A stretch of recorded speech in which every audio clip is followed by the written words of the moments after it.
love The Count of Monte Cristo by Alexandre Dumas. I have read the unabridged version more than once, and my most recent reread was in 2023.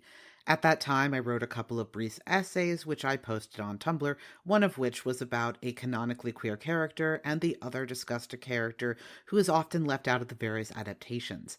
I present for you these essays with expansion and alteration because I keep returning to them as pieces of writing, and because I don't want them to be limited to those original posts. I'd like to thank longtime patron Case Aiken, who receives a monthly shoutout, as well as new patrons DivineJasper and Sasha Khan. Quotes are from Robin Buss's English translation of Alexandre Dumas' work. Canonical Queerness in The Count of Monte Cristo by Alexandre Dumas. You'd need to change surprisingly little of The Count of Monte Cristo to confirm Eugenie Danglars as a trans man or a mask-leaning non-binary person. Most of the quoted passages happen in discussion with her companion, Louise. Quote, "So there we have the second point more or less cleared up," said Eugenie, quite undisturbed, expressing, as usual, an entirely masculine composure in her words and gestures. End quote.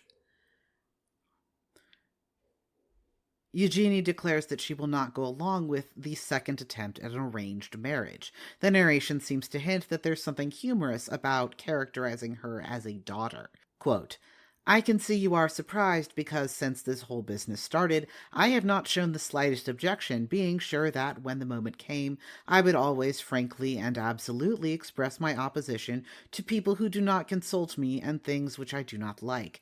This time, however, this calm, this passivity, as philosophers say, originated elsewhere. It came from the fact that, as a submissive and devoted daughter," a faint smile appeared on the young woman's crimson lips, "I was trying the path of obedience." End quote. Here follows some brief support for a romantic representation. "And it's not because my heart is less moved by him than another. That sort of answer would do for a schoolgirl, but I consider it quite beneath me. I love absolutely no one, monsieur. You know that, don't you?" After the second attempt at marrying her off falls through, Eugenie executes her preparations to run away with her companion, Louise, while disguised as a man. Quote, "And Eugenie, with her usual sang-froid, unfolded the document and read, 'Monsieur Léon Darmilly, 20 years old, an artist by profession, black hair, black eyes, traveling with his sister.'" End quote. Eugenie closes a difficult trunk in their final packing flurry after Louise was unable to. Quote, "Of course," said Eugenie with a laugh, "I was forgetting that I'm Hercules and you're just a feeble omphale." End quote. This clearly isn't the first time Eugenie has dressed as a man, and the narration makes a point of it. She pulls out a complete set of men's clothes that fit her perfectly. Quote, "Then, with a rapidity that showed this was surely not the first time that she had, for fun, put on the clothes of the other sex, Eugenie pulled on the boots, slipped into the trousers, rumpled her cravat, buttoned a high-necked waistcoat up to the top, and got into a frock coat that outlined her slender, well-turned waist." End quote. Eugenie cuts her hair to look like a man. Quote, "Don't I look 100 times better like this?" Eugenie asked, smoothing down the few curls left on her now entirely masculine haircut. "Don't you think I'm more beautiful as I am?" End quote. And to top it all off, the final line of narration after the pair effects their escape via carriage is this: "Monsieur Danglars had a daughter no longer." I'll happily accept most interpretations or adaptations which have Eugenie as a queer and mask-leaning person, because she's definitely not allo-cishet. Edmond no longer, the importance of Haiti in The Count of Monte Cristo. The Count of Monte Cristo revolves around a young man named Edmond Dantes, who, newly returned from a sailing voyage and ready to marry his sweetheart Mercedes, catches the eye of a small group of men who each, for their own reasons, decide to ruin his life by framing him as conspiring with Napoleon Bonaparte, then in exile on the Isle of Elba. Edmond is thrown into prison, where he meets a man who claims to have knowledge of a treasure on the island of Monte Cristo, if only he could get out of prison to claim it. During his imprisonment, Edmond speaks with the man the abbot, and is educated by him in history, multiple languages, and in an understanding of how he was betrayed by the men he had thought were his friends. Through a series of machinations after many years in prison, Edmond is able to escape and go to the island of Monte Cristo, where it turns out that the treasure is real. After another decade or so, the story picks up by following the children and other associates of the men who destroyed Edmond's life. Mercedes has married one of the betrayers, her cousin Fernand, who became quite rich as a result of his actions. They have a son, Albert, who is now a young man in his late teens or early 20s. Mercedes has no idea of her husband's role in destroying Edmond's life, and she believes Edmond Dantes died in prison.